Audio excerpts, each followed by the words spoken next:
All right, we're up to our last session. We hope today has been enjoyable / entertaining / useful / whatever else. We haven't done this today yet, but just for fun, for those people that are with us still, we're wondering if you might be able to introduce yourselves and where you work, because we haven't done that all day. We didn't have time, but Tracy, what's your gig? Hi, everyone. Thank you so much for all of your work and support. I'm with Ed Advance, which is one of the RESTs in the state, and I'm supporting a large curriculum renewal project in New Britain specifically, and we've been sort of working our way through the different content areas with social studies up on our plate most imminently. Thank you, Tracy. Someone else be willing to introduce themselves? Please. I will. It says Michael, but that's my husband's name. I'm Louisa, and I'm here representing the Connecticut Women's Hall of Fame, and I found today very, very helpful. Thank you. Robin? Hi, Chris. Oh, sorry. Or Lisa, then Robin. How about that? That's fine. Hi, I'm Lisa Bradley, and I teach first grade at North Canaan Elementary School. And I've been in private schools for a long time, so I'm trying to get used to the regional type of teaching and making sure I don't overlap what they might be doing in a different grade or trying to be consistent. So, Robin, how about you? Hi. So I apologize. I just stepped in as we're introducing ourselves, but Robin Moore. I'm from Ed Advance, and I'm currently writing curriculum along with my colleague Tracy Kane. So I'm focusing in on K-5. So I'm excited to be here and just to learn how to better support that work. Thank you. Deanna? Hi, so I'm Deanna Matus. I teach 5th grade in Salisbury Central in Lakeville. So I'm really here to kind of learn about inquiry-based learning and try to incorporate some new strategies into my classroom. This will be coming up. This will be my 3rd year only teaching social studies. So I'm trying to incorporate kind of what I already have with some new information and new strategies. Deanna, it sounded like you were teaching something else before. Yes. Let me guess. I'm only guessing here. Language arts. Yes. How'd the year go for you, by the way? It was very busy, but it was okay. Hey, there's a positive answer. Yeah. Sam, are you on? We're introducing ourselves, Sam. Sorry, I stepped away. We'll see where you miss out. See, you miss out. I know it. Snoozer, but go ahead. Sam Kaliva. I'm Director of Curriculum and Instruction for the Mohegan Tribe. So I write curriculum K through 12 for all educators. Sam, is there a lot of interest in your work now? Oh yeah. I'm currently scheduling PD with schools for the fall, and I have 59 scheduled so far. So good for you. Yeah, getting busy over here. Yeah, I saw on the news this week that the head of the tribe is going to be the head of the U.S. Treasury. Yeah, Chief Lynn Malerba. She's incredible. Very exciting. Yes. Anyone else that we're missing here? Is Kelly here? Okay, we're going to sort of, and this is going to be your chance too to contribute and to ask questions, but we're going to break this up. Jen is going to go first. And Jen, if you could just briefly introduce yourself, and then Tony's going to go second, and then I'll wrap it up. Okay, so Jen, take it away. All right. Do you want me to just go right into presentation too? Yep. Lead off? Perfect. All right. Let me share my screen. All right.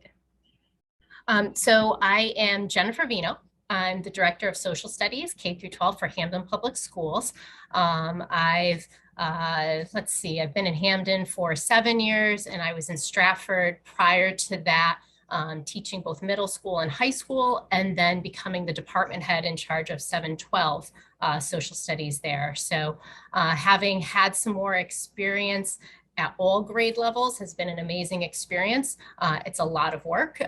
Somebody had just recently mentioned the importance of trying to learn that scope and sequence K-12 so that you can see what topics have already been taught, as well as what topics you can expand upon a bit more. And certainly in my role, I do that a lot. And so when I came into Hamden, it was shortly after our Connecticut frameworks with the inquiry standards had been introduced. And my big job was going through our curriculum and really trying to get more inquiry into what we did each day. So I'm just here to talk with you a little bit more about inquiry and build off of this morning's session that provided you with an inquiry of an overview of the inquiry dimensions, and really just helping you gain more confidence. So as I subtitled it, it's easier than you think. It really is. One of the things to remember in framing an inquiry is that there's no single outline for how inquiry should be conducted. It can start with a teacher-developed question. It can start with looking at materials and coming to a student-developed question. It can start with students just brainstorming, having a casual conversation. Inquiry can be a bunch of smaller questions. It could be one really big question. One of the things that you can think about is if you've ever done a see, think, and wonder in your classroom, that's inquiry. Steve is going to talk more about it, and Rachel referred to it earlier, the question formulation technique. These are all stages in inquiry. One thing to remember that I believe was mentioned this morning is that the question, the big compelling question that a student might see could be different than what you have written in your document for curriculum or in your lesson plan. That's acceptable. We want to make sure that as students are going through inquiry and asking and answering big questions, that they actually understand what that question means. When we're assessing inquiry, I think it's really important to work with a backward design, to know what do you view as essential for students to walk away with. How will you know that they can actually do the thing you're hoping they can do? It's definitely important to have a rubric, and then being able to scaffold your activities in order to ensure that that goal is accessible to all of our students. And this is just as important for our high school students as it is for our elementary school students. In elementary classes, everybody is working together. There is, you don't have a leveled class. And even at the high school where you might have a leveled high school course, you still have a range of abilities within that one classroom. So when you're thinking about a final product to assess inquiry, you might be assessing smaller segments. You might be assessing individual supporting questions. You might be assessing a larger summative product, what we would say is a more formal project. You might also be assessing inquiry through informal discussion. It might be listening in as students are talking, or reviewing a personal reflection that you ask students to write about.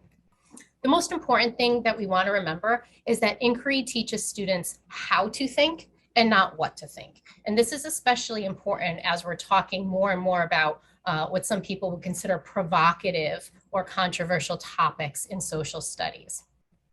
One of the things that you also really want to consider here is the ultimate goal for students to be able to understand key information, or do we want them to do something with that information? Knowing your goal is going to help you plan appropriately.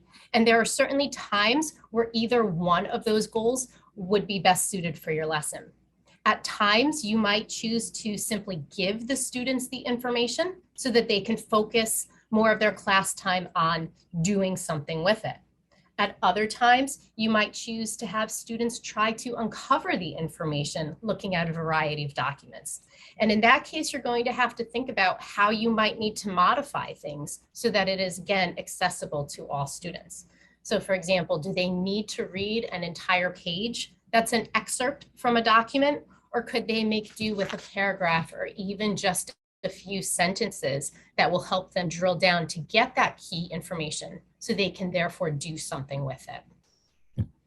The other thing to remember with inquiry is making personal connections. It's so important. We want our students to make sure they can connect to their own lives or their own interests, as this is going to lead to more engagement.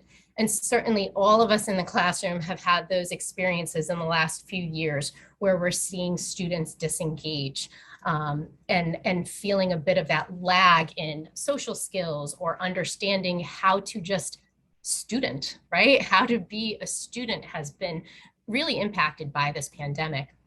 I also think that while technology has so many benefits, it's also a little bit of a drawback in terms of social studies and history education, as it makes it more difficult for students to see the importance of what we're teaching, since in their minds, if I need to know something, I'll just Google it, right? So we want students to view history and social studies as dynamic and relevant to them. And as we're planning inquiry, we therefore really want to include opportunities for students to make connections across time and to their own lives. And so what I wanted to do is just share some examples of inquiries that we're using in Hamden.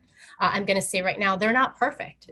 Nothing is ever done. I always say that as we continue to implement certain activities, we learn from them. We need to be reflective, and there's always room for improvement. But I did just want to share some of what we already have. I know, especially when we consider our elementary schools, time is an issue. It's really difficult to ensure that we have the appropriate amount of time to really help our students understand what we're discussing, hope that they get those real life connections. So I'm just going to share with you a little bit of what I've done. The first thing is looking at kindergarten and first grade. I have 2 C3 resources here. And so in our previous session, I put in a link after Tracy had asked a question about some other resources that include primary documents. And so if you're not familiar, definitely at some point check out c3teachers.org/inquiries. And they have inquiries for all different grade levels, all different topics. And what's really neat is, again, they follow that IDM model that you saw this morning. So where you have a big compelling question and then you have some supporting questions. My kindergarten teachers have been lucky if they get 30 minutes of social studies time each week. And so what I really needed to do was not just say, hey, here's a fantastic resource, this inquiry, where it plans everything out for you, step by step. It gives you a description, it goes through each document and each question and provides you everything you need to do that. That's not even enough. Our time is so limited, and especially our primary teachers who are responsible for math and ELA and just social skills, helping our students acclimate. It's a lot of planning. And so what I started to do with all of these inquiries is I started to turn them into more manageable documents. And so these are things that I will share with Tony to share with anybody who's interested. While I'm not expecting teachers, especially at the primary, to go through and always show a PowerPoint to their students, when we were in our hybrid instruction, this was very useful for them to be able to do so. But we took each question in that C3 inquiry, in that PDF document, and tried to break it down into, again, what's the big goal? For this one, we want our students to take pride in who they are, who their family is, where they've come from. We want our students to share about themselves. We want them to see similarities that make them a community. And so all we did was we took that PDF and really brought it down into a more student-friendly format. And what was really neat is as we went through this, I'd said to the teachers, I'm not expecting some type of amazing big product at the end of this. As you're going through, listen in on what the children are talking about with each other. As they're talking about how are we the same? How are we different? What makes me special? If they're getting that concept that we're all unique and yet we're all, similar, that's the big thing I wanted them to walk away with. And it can be as simple as a checklist, okay? And so again, thinking at the end, is everyone unique? And yes, we are, because only you have the combination of things that make you, you. but we all have similarities too. Grade 1, also, we talk a lot about families, how families can be the same and different. And again, you have a massive PDF here with all these different questions and these different activities. And again, all these resources at the bottom are always something that you're going to find in every single C3. And there are, again, a lot of primary documents, especially as you get into the higher grade levels. And so we took this one about, can families be the same or different? And we were in hybrid mode, so we had a few stories that the teachers could share, these YouTube read alouds. Getting our students hand-on engaged, they would draw a picture of their own family. And then we asked kids again, really start doing some analysis. In our previous presentation, Rachel shared National Archives and also the Library of Congress. Both National Archives and the Library of Congress have primary document analysis tools. And it's different questions and organizers that help a teacher guide students as they're looking at a reading, a photograph, a movie, listening to a song. What's really exciting is they have versions that you could consider as secondary, but then they have primary versions too. Anybody can analyze a photo. Okay, and so you have students just start thinking about families different ways. How do families get food? Celebrations. You know what's happening? It's just friendship here. And starting to think, what do families do? All these different things that families might do together. Asking students what's happening in the photos. And again, with our younger kids, it's really important for them to see themselves in our curriculum, to see themselves in our lessons, and then also see the differences but similarities that they have with each other. Okay, and then again, making it more engaging, more relevant, talking about your own life and seeing things that we do that are the same and different. And then we go into our winter stuff here. Grade 2 in Connecticut, in Hamden, we focus on Hamden as part of our grade 2 and conversations about community. And so this is one where I really, again, was feeling a lot of what Rachel was just discussing.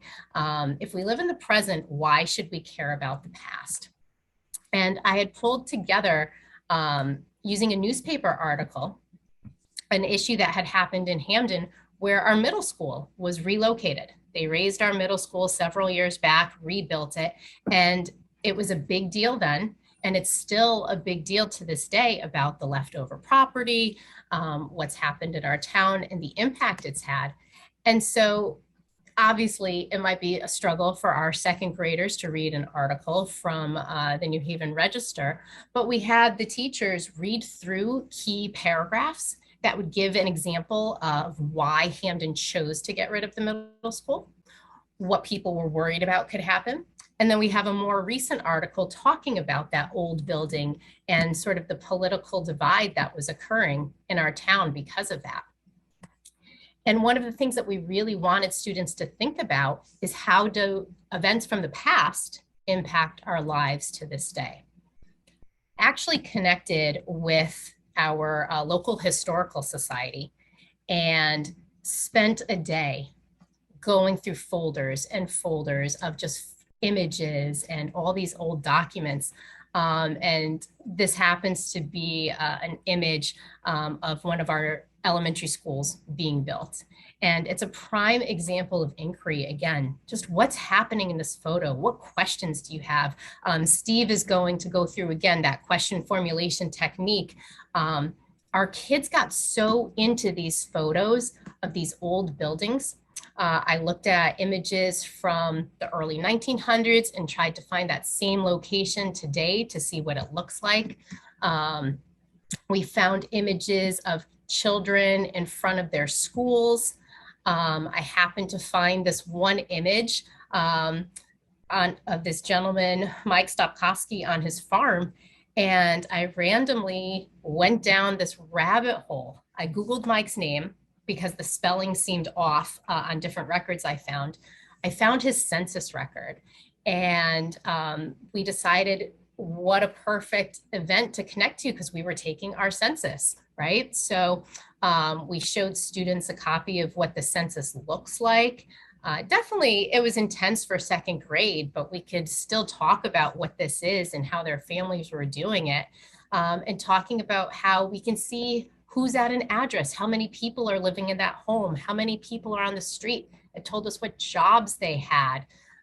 We looked at Mike's data. I just drilled in even deeper about this family. And from there, I had all these questions about Mike's family. Do the kids have any questions about the family? And they did. And there's no right or wrong answer for what these children were asking. So if you have a connection to a local historical society, I know our historian was so excited that I came by just to see what they had. So even some old photos of your school and children in your school could be really exciting for kids to look at. Another thing that Rachel showed about using letters and trying to make sure that you don't have old handwriting to turn students off. We did an activity with grade 4 regional studies where we talked about Japanese American detention centers. And we had students looking, they were talking about the Holocaust in ELA. And so we made a little connection here, but we gave students some background information. And then we jumped into having them read some letters of people who were in the camps. We used one of the document analysis tools from Library of Congress to analyze these various photos on these pages. And it was an amazing experience for teachers, but also for the students to just hear about the experience some of these people had. Something a little less formal can be how you end a unit. And so with our grade 6 students, as we were walking through the Latin America unit that we do for grade 6, we connected to an immigration unit that they were doing in ELA. And the big question we posed was, is migration the only option? Again, our timing was inadvertently very appropriate and connected to the Ukraine, right when Russia had invaded. So we saw all these people migrating. And this was a really big question that our kids had was, where are they going? Are they ever going to come back? Why can't they stay? And so after we had done a lot of our unit discussion on all different issues in Latin American countries, I should be more inclusive. We tend to say Latin America, but we're referring to South America, Central America, Mexico, and Caribbean. It is important because not all of those countries are Spanish speaking. But we did try to have students pull together all the information that they had talked about throughout this unit and come to a conclusion. Is migration the only option for people? And of course, we scaffolded along the way. Jennifer, can I ask you a quick question? Please. Can you remind me, was that one, was that an inquiry from the C3? This one was not. This was one that we just came up with on our own. Thank you. Absolutely. We did a project connecting in 7th grade with our Middle East and South Asia unit. We were right at the cusp of transferring over to units while our English department was discussing social activism. And so we had our students do a little research and think about human rights. And then their big task was to think about a nation that had a big issue, whether it was a human rights issue, an environmental issue, and their take action, dimension 4 of inquiry, design a proposal encouraging the United Nations to take action. They needed to show, again, how that issue is important to the greater world. This was big. This was a huge undertaking for the What was most critical was breaking it down step by step, day by day, tons of organizing, organizing by topic, providing resources. We used a lot of Newsella, differentiated skills here, reading levels. We had Padlets, we had a template for the slideshow, and just being very, very clear in our expectation. By the time this is done, teachers were thrilled. We already have plans to try to modify this task and do it again for another unit next year. And then finally, as I'm looking at my timer, I have about 20 seconds. I just wanted to share with you again, I said inquiry, we have to make it relevant, really try to make it relevant. And so we looked at some other tasks we had at our high school US history, and a simple question that you add to a task makes it more relevant. So when you're talking about industrial age, when you're talking about the progressive era, we're looking at how progress might have helped or limited voting rights. Make a connection to today. How is this similar to what you're seeing today? When we were talking about 1918 and post World War I and influenza, teachers wanted kids again drill down. How did this flu pandemic impact different groups of people? It wasn't all the same. Everybody was impacted differently and part of who they were. Can we connect this to today? What are we seeing today with COVID and how that pandemic is impacting people differently? And so that's it for me. Again, just thinking about how can you break this task down? It doesn't always have to be this big, amazingly huge thing. Start small. The kids will get into it. They will encourage you and give you more confidence in going forward. And our ultimate goal is to have the kids ask the questions. They essentially can start designing their inquiries for you, and you might have some amazing products that you can actually utilize in the future.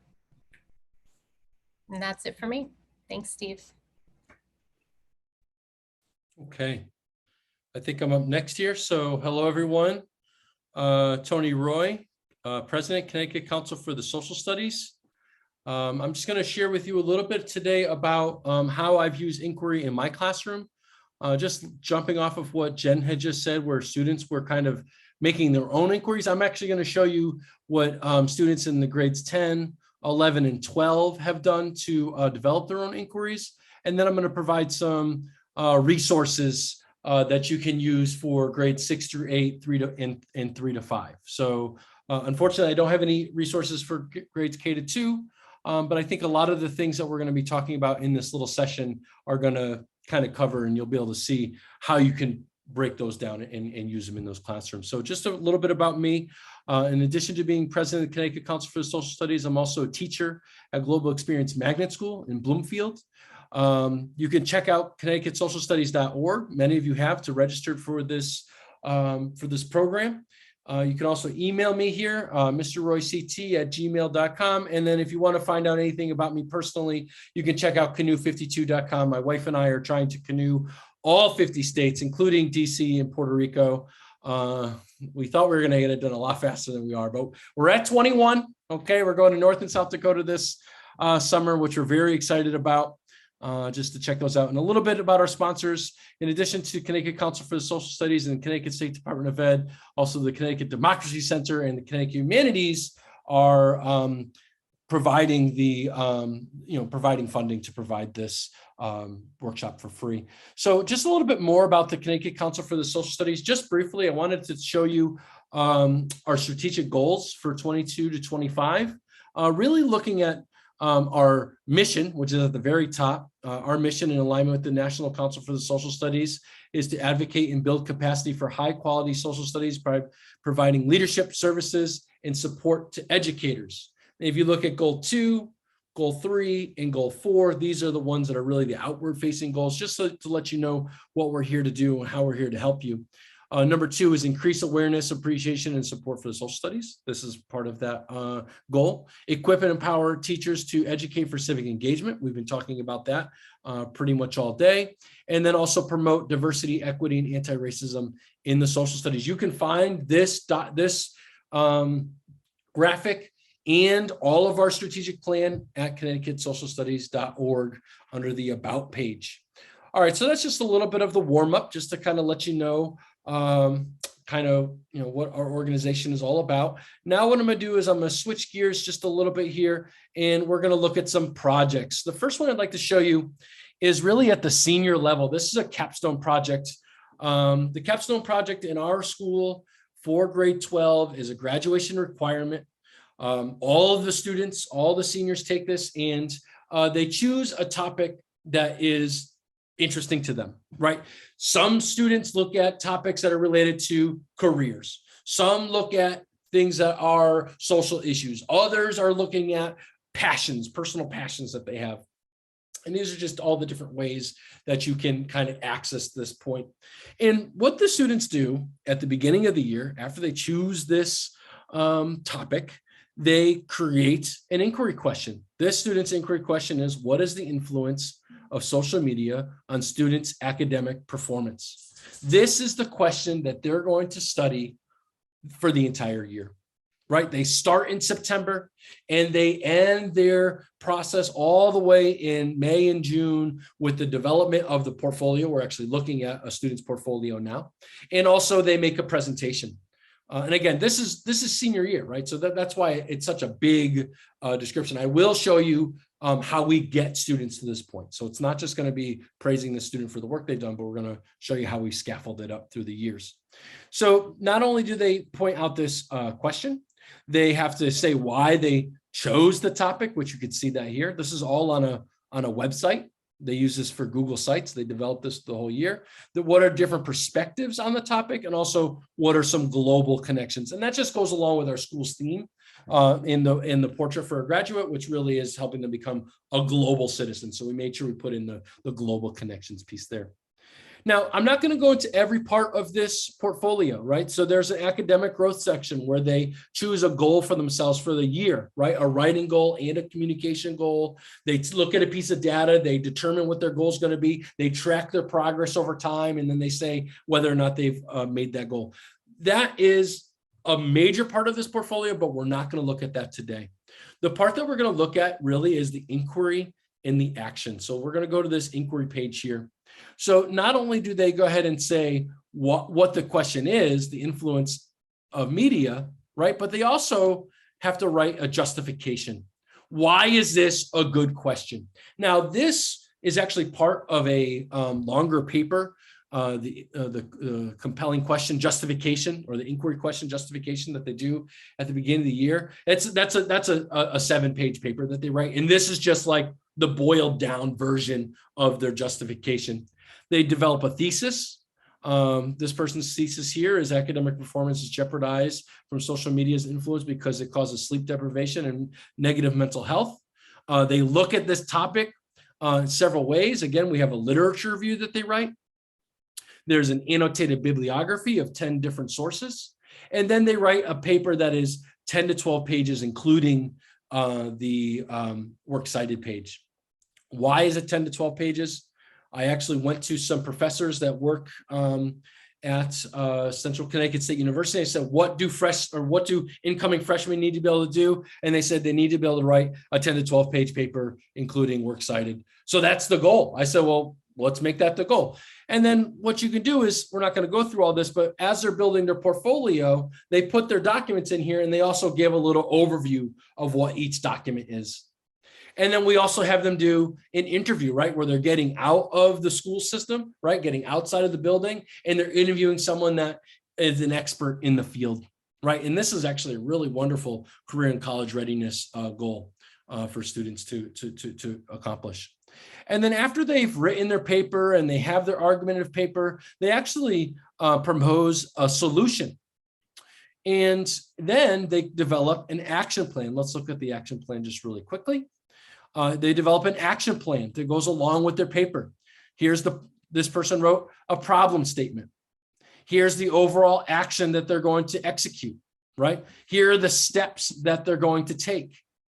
Now, I have to tell you that coming off of the pandemic, this was a heavy lift for a lot of students, right? So a lot of students, their section really was focused on what were the barriers that they were facing, because you don't actually have to get a successful action plan to pass the class. You just have to show whether or not you could determine if you made impact. So they do an impact evaluation, which you see down here at the bottom. Here's some resources or some evidence that they collect along the way. This student actually, what they did for their action plan, I'll scroll up just a little bit, is they did a challenge, a turn in your phone challenge at school, which was very hard. Some kids didn't make it through the whole day. It was supposed to be 3 days. You turn in your phone at the beginning of the day, And then at the end of the day, you can have it back, and you're supposed to like do a journal. How did you feel without your phone? They were looking at anxiety because she was really focusing in on the negative mental health impacts. And some students couldn't make it through the day. They had to like go to the counselor and be like, I need my phone. Like, I can't make it. I mean, that is, and when we were kind of talking about it, I said, what do you think about that? She said, I mean, I know they weren't successful in leaving their phone for the day, but she said, isn't that data too, that they couldn't make it? And just to see the student like wrestling, like what is important data, what is not important data to determine whether or not I was successful. I just thought that was amazing. This was I have to be honest, this was an exemplary capstone experience for this year. Now, how is it that we get students to this point? Well, let's back it up a year. So this is in 11th grade. I teach a class that's called Career and College Readiness. And, oh, you know what? Is this it right here? Oh, no, that's not it. Oh, I don't have the document up ready to go. But anyway, students are looking at a topic that has to do with, here's the inquiry question that I provided. So going back to what Jen said, in the last example, capstone, they create their own inquiry question. In this example, the students actually are using an inquiry question that I provided. And the question is, can businesses contribute to positive change? So that's the question that they're looking for. So then what we had students do was, let's list all the different social issues that we really care about.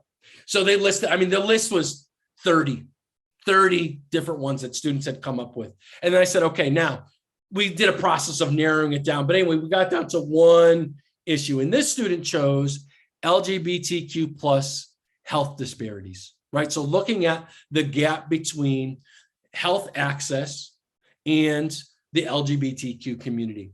So not only did they have to, here we are again with the justification, justify why they chose the topic.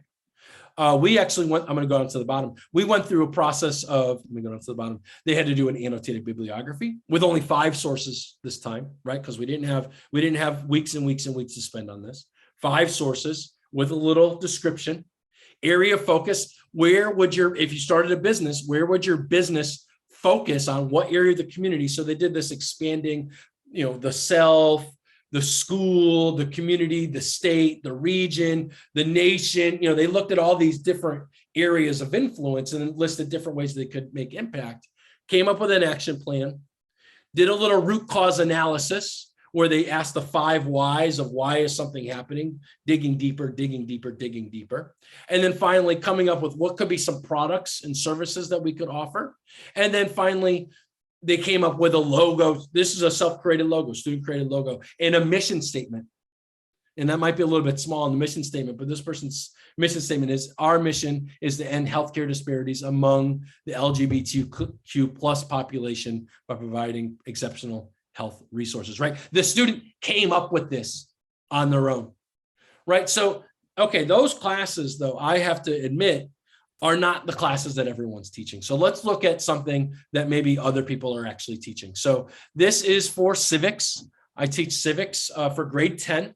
And at one point of the year, there was just 2 really hot topics, and I just couldn't put my full effort into both of them. So I said, all right, let's let students kind of choose their own inquiry. One being gerrymandering, and then the other one being the January 6th Commission. Now, mind you, this is back in December when the whole thing was just getting started. So the question was, is gerrymandering a real problem? And the other question was, is the January 6th Commission necessary? So again, these are teacher-provided inquiry questions, right? Now, inquiry questions, just so everyone's aware, are research-based, right? So like people that are in the field actually research the questions and they care about them, right? They're also student interest focused, and it's something that you can actually find resources on, right? So it's something that is accessible in a lot of ways. So what I'm going to show you now is just some student process. So in this case, this one chose, is the January 6th Commission necessary? What do they already know? What questions do you have, right? We scroll down. And then what I was really working on, so sure, they're doing inquiry, but I'm always working on reading and writing, right? I feel like that's a very critical component to making sure that students are able to be successful after they leave my class. So the way that I use this is a method called say, mean, and matter. And this helps students develop inference skills, right? So not only are they able to pick out the important key details or main ideas based on the quotes, they're able to explain what they mean in their own words. And then how does this connect back to our research, or how does this connect back to something that's bigger than ourselves, right? So we're trying to develop that inference. So this is that student, and they look through several sources. And then down here at the bottom, I have them develop a thesis, topic, opinion, reason. So I'm modeling still. I'm trying to scaffold this. What's your topic? What is your opinion? What is the reason that supports your opinion, right? So that's what creates a good thesis. Well, at least according to the AP folks, right? Topic, opinion, and reason. And then what are, like, when you boil it down, what is like the quote or the two quotes that really support your thesis, right? So that's for this one student. And then this other one was gerrymandering. And same process, so I'm not going to go over, too in depth, but same process all the way down. And then again, with the developing a thesis, topic, opinion, and reason. All right, so that's just the process that they went through. Now here a little bit about the products. This student right here made a podcast.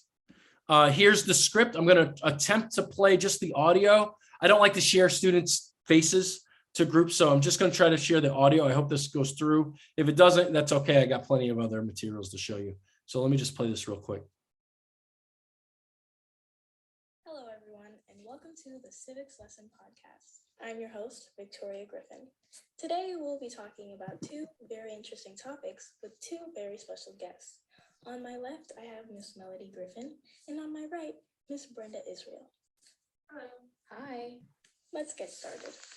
All right, I don't need to go through the whole thing, but it was really good. I mean, this is just like one of those projects that the student was like, honestly, Roy, that's what they call him. Don't say Mr. Roy. Honestly, Roy, I got to tell you, I like both of these topics. I'm doing both. So she actually did both topics. She's like, that's how important this is. Of course, she's an honor student. So, of course she did both topics, right? And then the other student actually ended up doing something really cool. And I said, go ahead and make any product that represents what you learned. So not only do you have to make the product, but you have to there's like a write-up that goes along with it, right? So here's the writing being pulled through all the way to the end. And this student made like a model of the January 6th riot.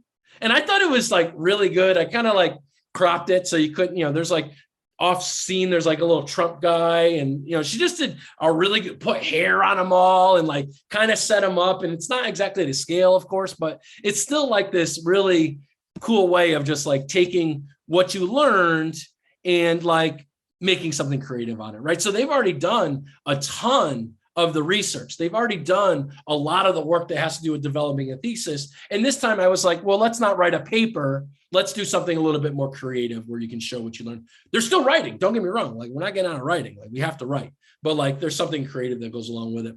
And then the last thing I want to show you is from the Wadsworth. They have these wonderful resources. Now, again, this is going to be for people that could maybe get to the Wadsworth, but they do have things that you can bring into your classroom. They have these wonderful school programs. And I just wanted to show you, I think this is it right here. So they have these studio programs, but that's not what I'm trying to show you. I want to show you, oh, here we go, the art and literacy programs. Here we go. So there's grades 3 to 5, and then there's these newer ones, which are grades 6 to 8. Now, I know the grades 6 to 8 connect to geography and U.S. history. How do I know that? I worked on them. So that's the only reason that I know that so well. So the 6 to 8 program looks at art and writing. Now, it seems like it's a language arts lesson, but I would say it's more of an integrated approach. And they look at, oh, hold on, sorry, I had this queued up before and then I moved my stuff. Oh, here we go. Heroes and hybrids. This is looking at myths and mythical creatures and things that came out of Greece and ancient Greece, people and their environments. This is really looking at human environment interaction and people and the impact that they have on the natural world. And then this last one here is about American identity, which is expressing American identity, concepts of freedom of power, and visualizing American identity. What does strength in the American identity look like? And you can contact the Wadsworth to get some more information about those. And then for the 3 to 5 folks, they actually have the whole resource curriculum posted here. And again, it does say arts and writing, but I do want to show you that, like, when you're, hold on, when you are looking at a painting, this is a primary resource. You use historical, social studies, interpretive skills to understand what's happening in this picture. So anytime you're looking at, and again, you'll see right here, this Oliver Ellsworth and Abigail Wilcott Ellsworth, right? When you're looking at these images, oh, my fault, I thought they had a bigger one. You really get a sense of trying to break down a primary source and break it into smaller pieces so that you can develop an understanding, not only for analysis purposes, but also for interpretation. And I would say that those are 2 really important skills that we use in the social studies that we can use across disciplines, of course. And now I have about a minute left. I'd like to open it up for if there's anyone that has any questions. Otherwise, we can turn it right over to Steve.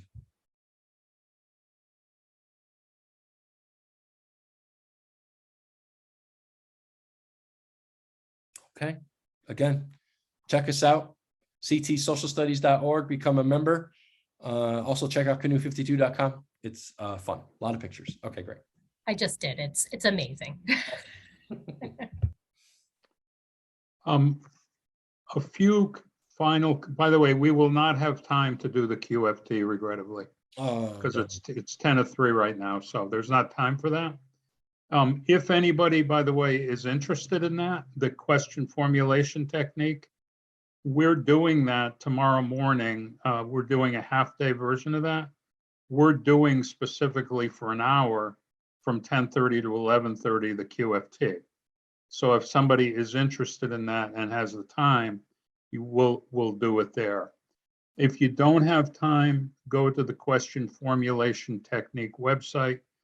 Ask a question for QFT. It's questionformulationtechnique.org, I believe, and check it out.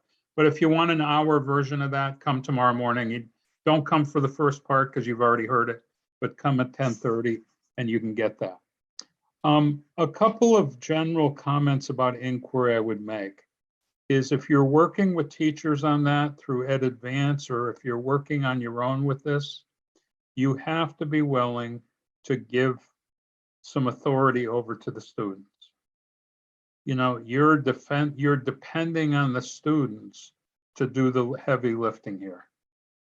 And, you know, for some teachers, that's a hard thing to do.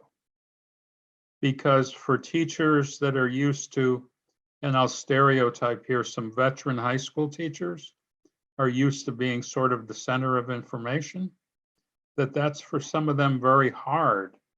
But you're giving control of the learning over to the kids. So make sure, and so that doesn't mean that the teacher has a lesser role. Arguably, the role is more important because the teacher's going to help the students guide these inquiries, help the students as they're working with inquiries, you know, where's the best resource, and answer questions. But it's not in that same creating question technique or creating content technique. And can I just ask you this question? Let's suppose we were going to do the Great Depression. I could give you 4 days of lessons, direct instruction on the Great Depression. I could do that. And by the way, I'd tell you they'd be damn good presentations, damn good. Would students learn from those?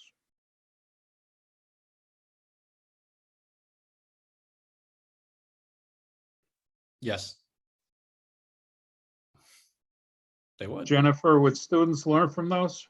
Sure they say would. Yes, for the parts that they pay attention to as they're tuning in and out over the 4 days. Right.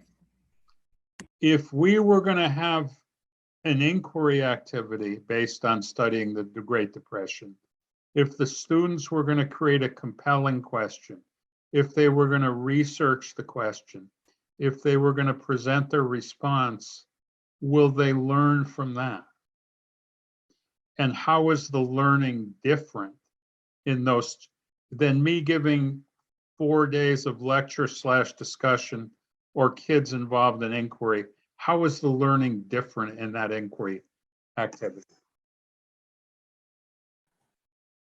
This approach is just an example, sorry to use the word just, but it's an example of constructivism, right? Where students are sort of, using whatever prior knowledge and experience they have to generate new meaning, and so they're building schema and they're internalizing it more.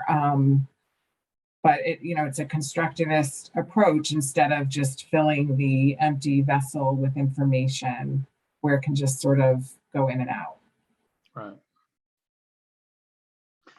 Because I'm an example on both ends that if the teacher thinks that their students are going to remember the things that they learned through last lectures in high school or college, I would respectfully ask them to say perhaps in certain situations. So the other thing, when you create as Tony and 3 other people have talked about, when you're creating the compelling question, that's the question that drives the inquiry. I would suggest at first, if you've never done it, creating compelling questions is hard. Or I'll phrase it easily. I'll phrase it a little different. It's not necessarily easy. That, to get the right tone, to get the right question. The question that question about, can business help, help with social justice or something? That's a great question. But a lot of times people think make their compelling questions too narrow. The question is like, can I just ask somebody, what's wrong with this question? What are the causes of the Civil War? I mean, is that something we'd want kids to know?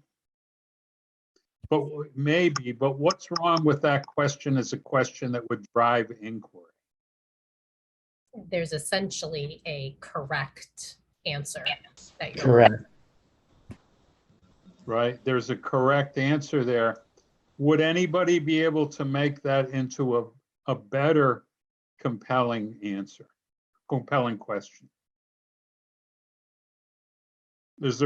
Suppose we want to do something with the causes of the Civil War. Is there a better question that anybody could think of about that?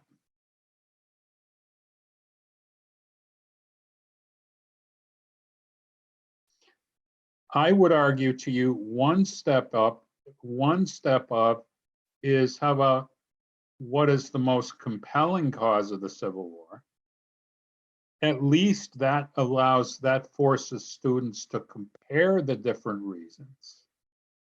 But probably even a better question is something like, what causes civil wars in countries, or something like that. Can you see if you take it, and then we could even take it a level higher than that, but can you see, you want to make your compelling questions as broad as you can. And then I think I got something along the lines of like, what causes are worth, going to Civil War for? That's not well phrased, but. Oh, I know exactly, Tracy. I know where you're going. I know where you're going there. And so keep them broad, and don't think that because you know what? I've done inquiries that I ended up not working that well. And in reflection, sometimes it's because it was the compelling question wasn't quite right. And just know, if you weren't sure, what is the purpose of those supporting questions? Supporting questions are what kids need to get to the compelling question, right? You have to be able, because you can't do an inquiry in the absence of content. I don't think. So the supporting questions would give you the content that's needed. And it could be, the content could be given in a variety of ways that would allow them to ask, to answer the compelling question. Because the 8 of us, we could get the question of how do we make an atomic bomb? But if nobody in this group knows a thing about it, what's the point of the question? And I would use the same thing with inquiry, that if there's in a total lack of content knowledge, you probably can't get to those compelling questions. Now, an important one is, that's good, Tracy. Check out what Tracy Roy writes in the chat there. That's a great comment. The other thing that scares some teachers is about taking informed action. Because you realize in some states, this sounds like quote unquote action civics, which is frowned upon. But what taking informed action is what's the next step that you take after you learn about it, right? What's the next thing? How do we take what we learned about and make that practical? And I would argue, I think Kathy Swan might disagree with me, but I would argue that there's not a taking informed action component to every inquiry. I think I would not force taking informed action just for the sake of doing it. If it's a logical outcome, then the taking informed action is appropriate. And the best example I could give, back when I was a supervisor in West Hartford, we were doing West Hartford-based inquiries. And there was 3 young guys. They were very interested in skateboarding. And they wanted to get another skateboard park built in West Hartford. So what they did, they researched. Their question is how to get a skateboard park built. That's not exactly a good one, but we'll run with it. They did research on it. They ended up, this part I have no idea how they got this. They ended up going to this town council, presenting their findings, and as a result of that, a new skateboard park was built in West Hartford. So see, there's probably an extreme case of how the learning, they didn't just for the hell of it they did a ton of research. And that's what's called, you notice it's not just called taking action. What's it called? It's taking informed action, right? That's, to me, that word informed is absolutely and positively huge. Now, some people worry, and I've actually personally heard this. The assumption, of course, is that every social studies teacher in Connecticut is a flaming liberal, that what's going to happen with this taking informed action is teachers will end up leading kids to Black Lives Matter rallies and things like that. What I would argue to that is it's teachers' jobs to give the tools to students to be politically and socially active. It's not, and I would underline, not the teacher's job to tell them which activities to apply that to. If at all, we want to provide our kids with the skills to be active citizens. How they apply that and where they apply that, in my opinion, should strongly be up to the students and not the teacher. But I think my final comment, if you're interested in inquiry, pick up the, Jen and others have said this, just get hold of the C3 framework document. There's other books about this. And it's a way to engage students in the learning. And I think there's other ways to do that, but to me, it's the best one that's on the market right now. Tony or Jen, I'd ask you if you have additional comments. Just, I guess, really briefly is if you're just getting into inquiries, I think this may have already been said, but incremental is best, and be prepared that it's not going to work. Sorry to laugh, but I mean, that could definitely happen. And I think that just shows that that's why it's called teaching practice, right? Because we're constantly trying to get a little bit better. But it will come, promise. And to back up Tony's comment, 3 of my first 4 inquiries were dismal bombs because I wasn't getting I don't think I was getting the questioning part quite right.